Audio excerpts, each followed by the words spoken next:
There's a quiet paradox in human behavior that many people live inside without ever questioning it. Some individuals treat strangers with more care than their own partners, dreams with more respect than their commitments, and possibilities with more devotion than reality itself. This is not cruelty. This is psychology. Specifically, it is the psychology of avoidance. The avoidant does not wake up intending to hurt. They wake up intending to protect themselves from a fear they barely understand. At the core of avoidance is not a lack of love, but a fear of emotional responsibility. Real choices come with weight. They come with expectation, accountability, vulnerability, and consequence. When you choose something real, you are no longer free to disappear without explanation. You are seen. And to an avoidant, being seen feels dangerous. So they unconsciously shift their affection toward options, people, ideas, or paths that remain safely undefined. Options do not demand consistency.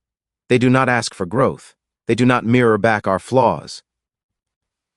An option is a fantasy the mind can control. A real choice is a mirror that reflects who we are.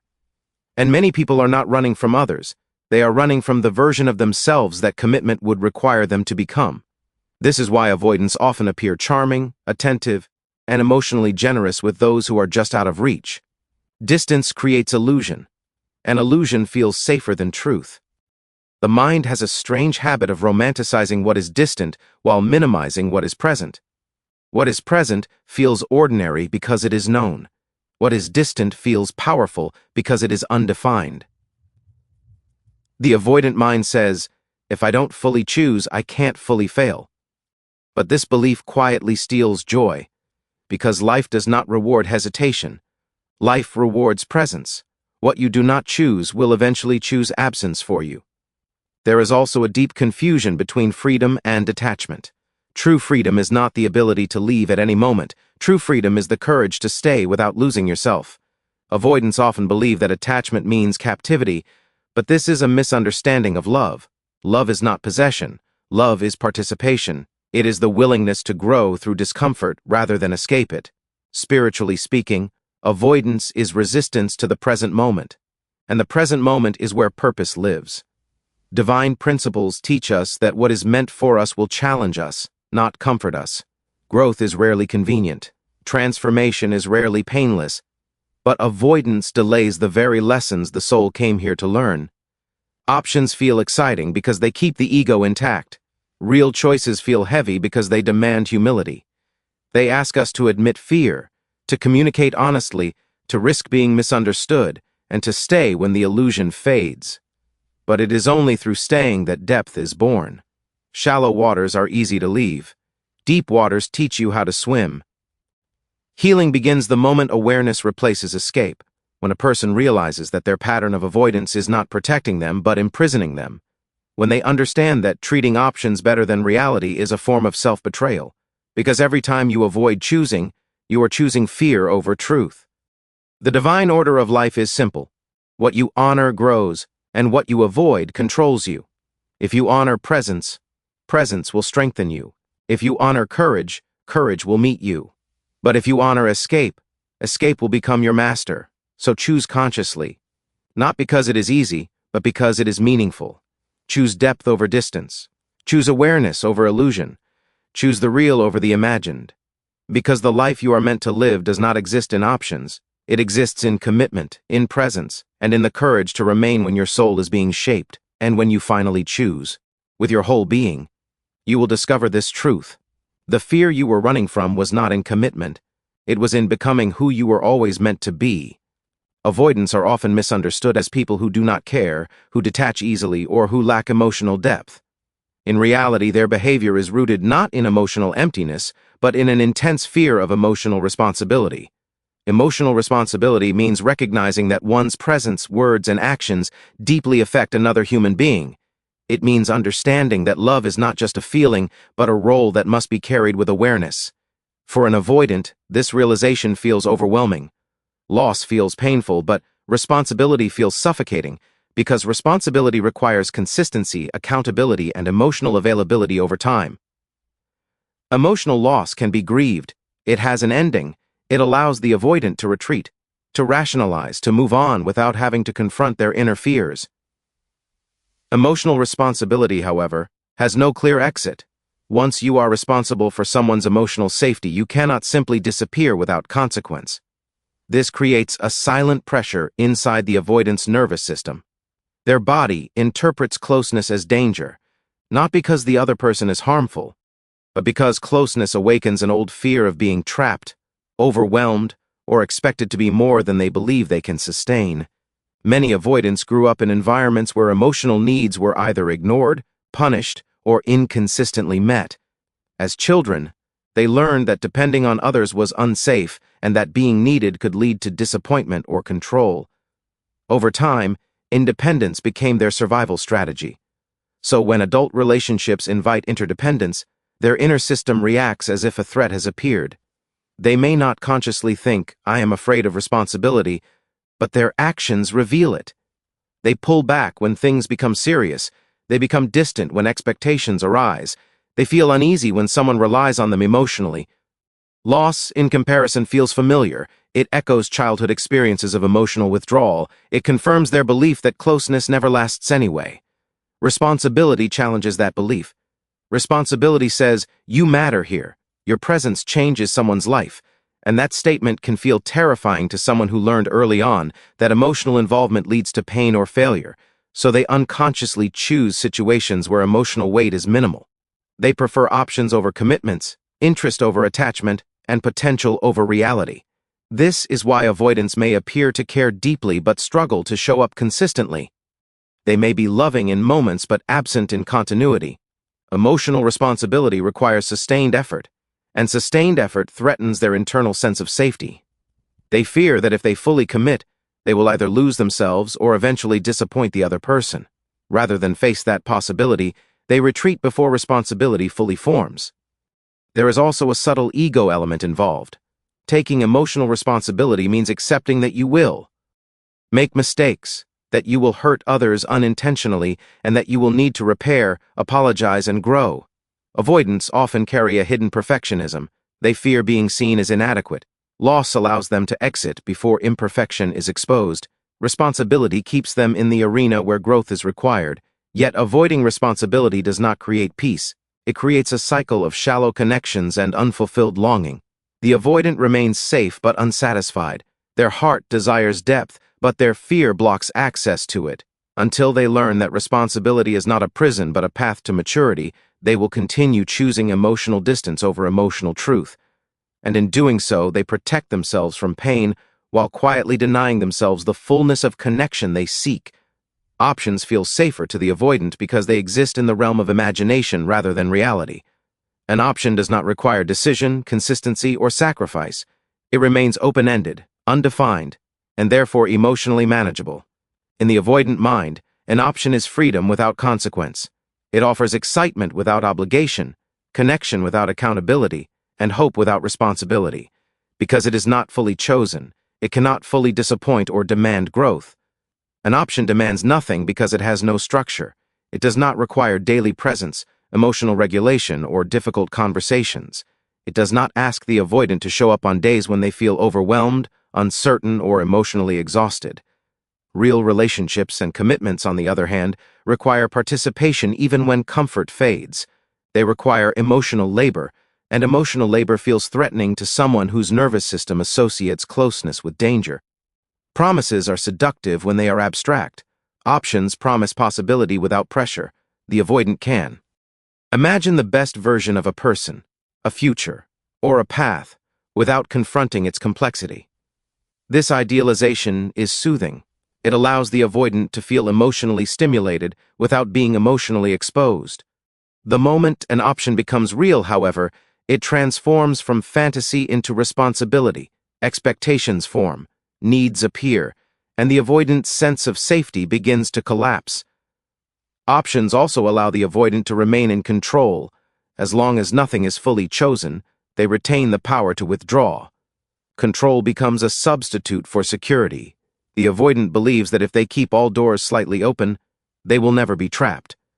But this illusion of control quietly erodes trust, both in others and in themselves. because living in options means never fully standing anywhere. There is a deep psychological comfort in being wanted without being required. Options provide validation without obligation. Someone's interest feels flattering as long as it does not turn into expectation. The avoidant enjoys the feeling of being chosen, admired, or desired, but panics when that desire asks for reciprocity. Options allow them to receive emotional energy without having to return it consistently. This imbalance feels safer than mutual dependence. Another reason options feel safe is that they protect the avoidant from failure. When nothing is fully committed to, nothing can truly fail. If an option fades, it can be dismissed as not meant to be, rather than confronted as a loss that requires grief and reflection. Real choices force self-examination. They ask, what did I contribute? What could I have done differently? Options allow the avoidant to avoid these questions entirely. Spiritually and emotionally, this pattern reflects a fear of presence. Presence requires courage. Presence means standing in the moment without escape routes. Options keep the avoidant in motion, always leaning toward the next possibility, never fully inhabiting the now. But growth does not happen in possibility. Growth happens in participation. The soul is shaped not by what could be, but by what is lived. Over time, living in options creates an internal emptiness. The avoidant may feel busy, stimulated, and even admired, yet strangely unfulfilled. This is because meaning comes from commitment, not from choice alone. When everything is an option, nothing becomes sacred, nothing deepens, nothing roots itself in the heart. Options promise everything because they have not yet been tested by reality. They shine because they have not yet required sacrifice. But safety built on avoidance is fragile. True safety emerges when a person learns that they can survive closeness, navigate responsibility, and remain whole even when commitment challenges them. Until then, options will continue to feel safer than reality, not because they are better, but because they ask less. Avoidants often carry a deep misunderstanding about freedom. In their inner world, freedom is defined as the ability to leave, to detach, to remain unbound by expectation or obligation. Any situation that requires consistency or emotional availability is quickly labeled as a threat to autonomy. Love, commitment, and responsibility become associated with loss of self rather than expansion of self. This belief does not arise randomly. It is usually formed in early experiences where closeness felt controlling, unpredictable, or emotionally unsafe. Detachment then becomes mistaken for strength. The avoidant learns to pride themselves on not needing too much, not feeling too deeply, not relying on others. They convince themselves that independence means emotional distance. Yet this version of freedom is shallow. It is freedom from pain, but also freedom from intimacy, meaning, and growth. It is not true freedom, but a protective strategy designed to avoid vulnerability. Love, in contrast, is misunderstood as limitation. The avoidant assumes that choosing someone means giving up possibilities, surrendering control, and being confined to expectations they cannot meet. They fear that love will consume them, that they will lose their identity, or that they will be trapped in emotional demands they are not equipped to handle. So they keep love at arm's length, engaging just enough to feel connection but not enough to feel responsibility. This confusion creates a painful contradiction. The avoidant desires connection but resists attachment. They want closeness without obligation, intimacy without dependence. But love does not function that way. Love is not about possession, it is about presence. It does not erase individuality, it reveals it. Yet to someone who equates attachment with captivity, even healthy love feels suffocating. Detachment offers a sense of superiority. Being the one who cares less feels powerful. The avoidant may believe they are in control because they are less emotionally invested. But this is a fragile form of power. It depends on withdrawal rather than resilience. True strength is not found in leaving before things get difficult, but in staying and growing through discomfort. Psychologically, avoidants often fear that if they attach, they will be exposed. Attachment reveals needs, insecurities, and imperfections. Detachment hides them. It allows the avoidant to maintain a curated image of self-sufficiency. Love, however, asks for honesty. It asks for emotional risk, and risk feels dangerous to someone whose nervous system equates vulnerability with loss of safety. From a deeper perspective, freedom is not the absence of bonds, but the ability to choose bonds consciously. Detachment keeps a person isolated inside their own defenses. Low V, when healthy, creates a space where both individuals can evolve. But the avoidant mind resists this truth, because evolution requires surrendering old identities built around emotional distance. This confusion is also reinforced by modern narratives that glorify independence without connection. Being unattached is often praised as strength, while needing others is seen as weakness. Avoidants absorb this message and use it to justify their fear. Yet human beings are wired for connection. Detachment may feel safe, but it contradicts our nature. Over time, the avoidant discovers that detachment does not lead to fulfillment. It leads to loneliness disguised as freedom. The heart grows tired of running. The soul begins to crave depth. But until freedom is redefined as the courage to remain present, and love is redefined as a space for growth rather than a cage, the avoidant will continue to mistake emotional distance for liberation and commitment for confinement. The human mind has a powerful tendency to idealize what it cannot fully access.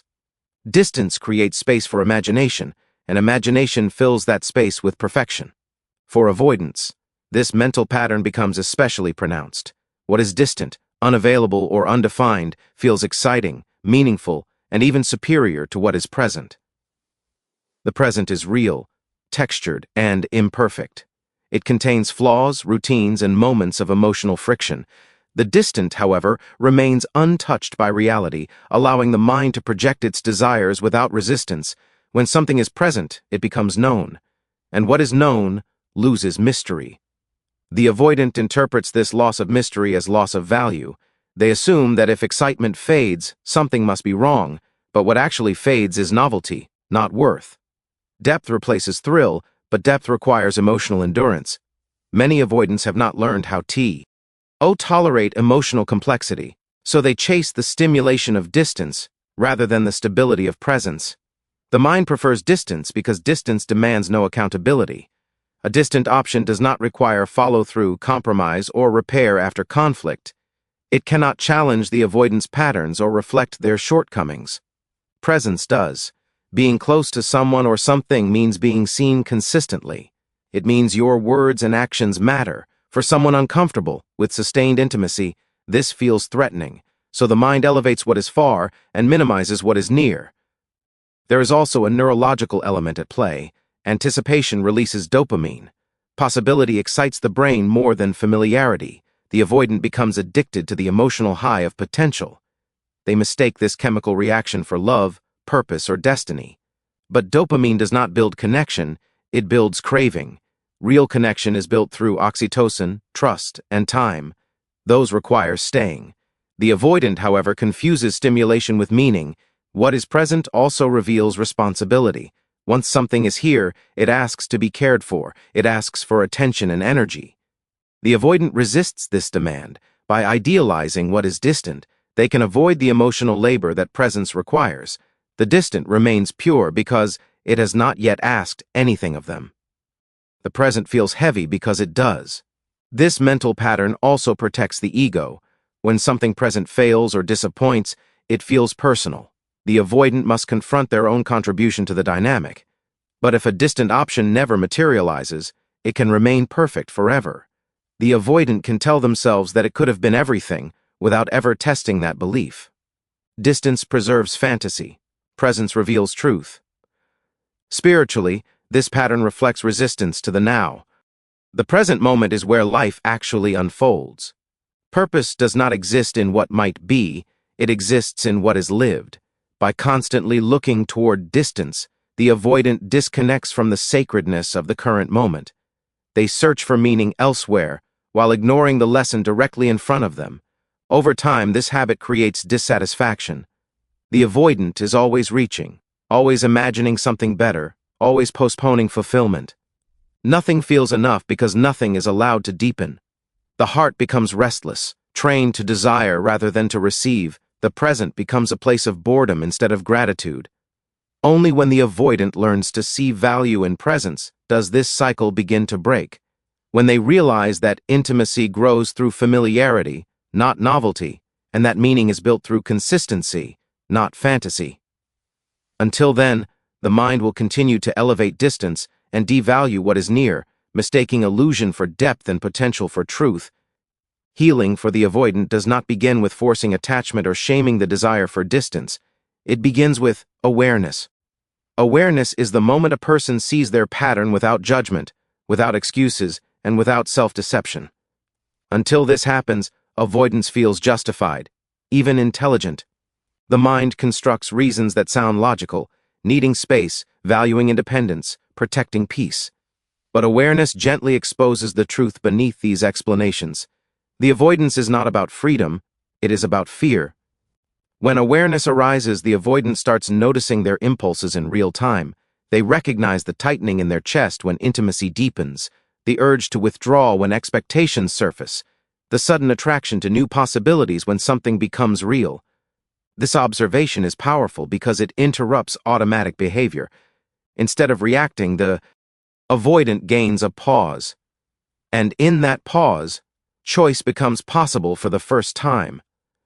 Awareness also reveals the cost of avoidance. It shows how constantly leaving prevents anything meaningful from taking root.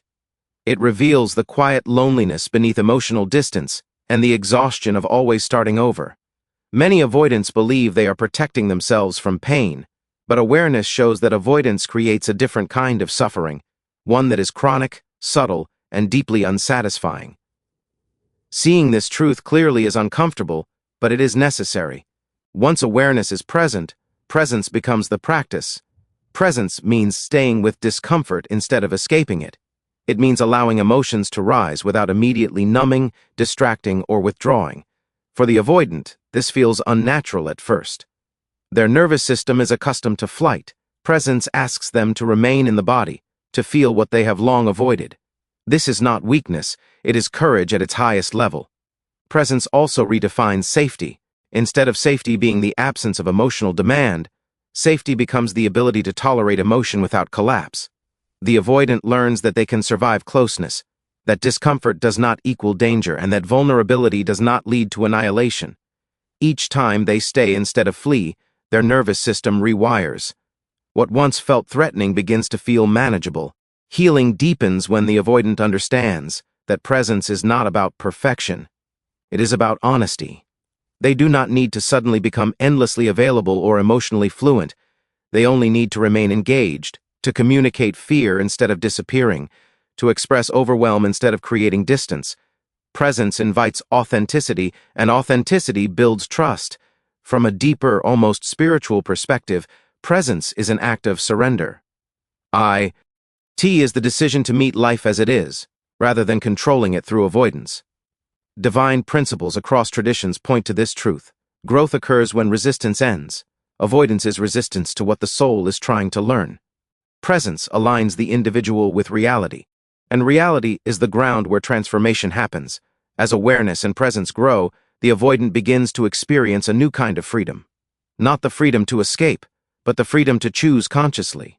They are no longer ruled by reflexive fear. They can stay because they want to, not because they are trapped. This shift is subtle but profound. Healing is not a dramatic breakthrough, it is a series of small stays. Staying in conversations, staying in uncertainty, staying when the impulse to run arises. Over time, these moments accumulate, reshaping identity. The avoidant no longer lives in reaction. They live in intention. And in that shift, connection becomes possible, not as a threat, but as a place of growth, meaning, and quiet fulfillment. Thank you for sharing this moment of reflection and truth. May what you heard continue to awaken courage and clarity within you. Goodbye for now, and may you walk forward with presence, purpose, and the strength to choose what is real. As we bring this reflection to a close, remember this truth. What you avoid will continue to shape your life from the shadows, but what you face with awareness will transform you. Options may feel safe, distance may feel powerful, and detachment may feel like freedom, but none of them can give you depth, meaning, or peace. Those gifts are born only when you choose presence over escape, responsibility over illusion, and courage over comfort. The moment you stop running from emotional weight, you discover that it was never there to crush you. It was there to strengthen you and guide you into the fullness of who you are meant to become. Thank you for listening with an open mind and a willing heart. Goodbye, and may you move forward with clarity, courage, and the wisdom to choose what is real over what is merely safe.